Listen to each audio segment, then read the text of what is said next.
नमस्कार दोस्तों, स्वागत है आप सभी का आपके अपने YouTube चैनल वर्दी क्लासेज में। तो आज की इस क्लास में हम लोग देखेंगे गुप्तोत्तर काल, या इसी को पुष्यभूति वंश या वर्धन वंश भी कहते हैं। तो चलिए शुरू करते हैं। गुप्तोत्तर काल में हम क्या देखेंगे? पुष्यभूति वंश के बारे में। तो सबसे पहले हम जानेंगे कि पुष्यभूति, ठीक है, वंश की स्थापना किसने की? तो पुष्यभूति वर्धन ने की। पुष्यभूति वंश का सबसे प्रतापी राजा कौन था? तो वह था आपका हर्षवर्धन, इम्पोर्टेंट। और इसी के साथ जो अगला इम्पोर्टेंट पॉइंट है कि हर्षवर्धन के समय कौन सा चीनी तीर्थयात्री भारत आया था? तो वह था आपका वेनसांग, ठीक है, वेनसांग। चालुक्य राजा पुलकेशिन द्वितीय को किसने पराजित किया था? तो नरसिंहवर्मन प्रथम ने पराजित किया था, ठीक है। किसने पराजित किया था? नरसिंहवर्मन प्रथम ने। किस व्यक्ति को द्वितीय अशोक कहा जाता है? इंपॉर्टेंट करेंगे, ठीक है, क्योंकि अशोक अपने आप में महानतम शासकों में एक थे।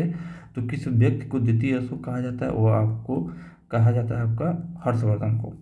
बाणभट्ट किस सम्राट के राज दरबारी कवि थे? इंपॉर्टेंट फैक्ट है बाणभट्ट। तो बाणभट्ट जो थे आपके हर्षवर्धन के दरबारी कवि थे।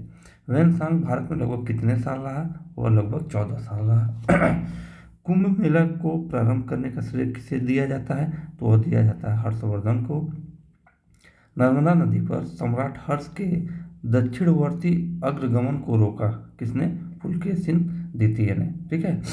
आगे हम बात करें यहाँ पर कि चालुक्य शासक पुलकेशिन द्वितीय ने किस नदी के किनारे हर्षवर्धन को परास्त किया था? तो वह है आपका नर्मदा नदी के किनारे। ऊपर ये भी बात हुआ। हर्ष के शासनकाल में उत्तर भारत का सबसे महत्वपूर्ण शहर कौन सा था? तो वह था आपका कन्नौज।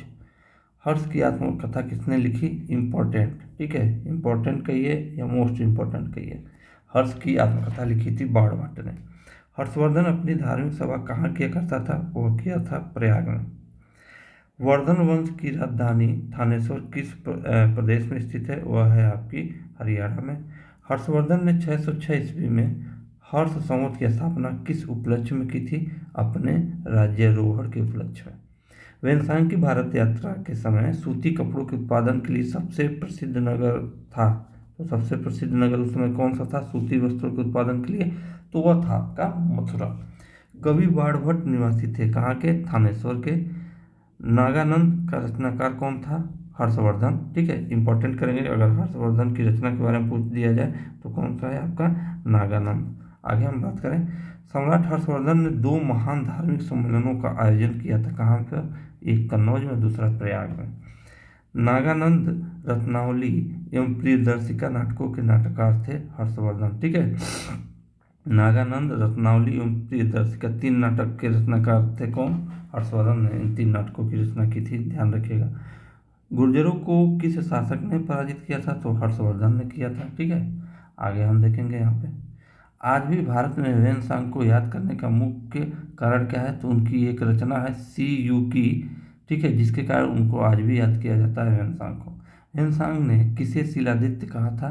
तो वेनसांग ने हर्षवर्धन को शिलादित्य भी कहा था, ठीक है। गुप्त वंश के ह्रास के पश्चात उत्तर भारत में बड़े भाग का पुनर्गठन किसने किया? तो किया था आपका हर्षवर्धन ने, ठीक है। अब देखिए, गुप्त काल जब यह समाप्ति होती है गुप्त काल की, तो उसके बाद उत्तर भारत में जो सबसे बड़े भाग को पुनर्गठन किया था वह किया था आपका हर्षवर्धन ने, यानी पुष्यभूति वंश ने। और हर्षवर्धन ने किया, यानी कि गुप्त काल के समाप्त होते ही कौन सा है? गुप्तोत्तर काल, ठीक है।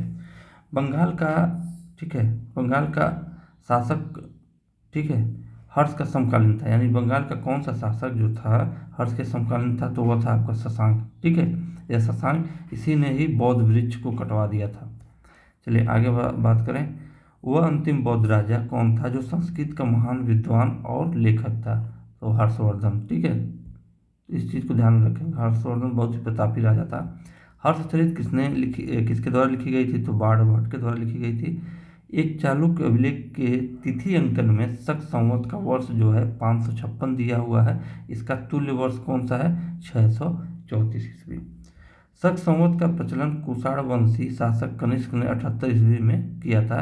यदि शक संवत में 556 अंकित है तो यह ईस्वी सन में 556 + 78 634 ईस्वी होगा, ठीक है। अब जैसे इस समय का शक संवत देखना है तो जैसे इस समय चल रहा है 2023, इसमें आप 78 ऐड कर लीजिए। हर्ष के समय की सूचनाएं किसकी पुस्तक में निहित है, तो वह है आपके कल्लर की पुस्तक में निहित है। अगर हम आगे बात करें, सम्राट हर्ष ने अपनी राजधानी थानेसर से कहाँ स्थानांतरित की, तो कन्नौज। ठीक है। और कन्नौज को आप अगर हम बात करें यूपी स्पेशल के हिसाब से देखें तो इसको इत्र नगरी भी कहा जाता है। उत्तर प्रदेश में स्थित वह स्थान जहाँ हर्षवर्धन ने बौद्ध महासम्मेलन का आयोजन किया था, तो वह था आपका प्रयाग। नर्मदा नदी पर सम्राट हर्ष के दक्षिणवर्ती अग्रगमन को किसने रोका, तो वह रोका था पुलकेशिन द्वितीय ने। कौशेय शब्द का प्रयोग किया गया है रेशम के लिए। चीनी लेखक भारत का उल्लेख किस नाम से करते हैं, ई नतु। ई नतु। चीनी लेखक भारत का उल्लेख किस नाम से करते हैं, ई नतु। नालंदा विश्वविद्यालय के विनाश का कारण था मुसलमान। ठीक है। गुप्तोत्तर युग में प्रमुख व्यापारिक केंद्र था कन्नौज। आदि शंकर जो बाद में शंकराचार्य बने, उनका जन्म हुआ था कहाँ पर, केरल में।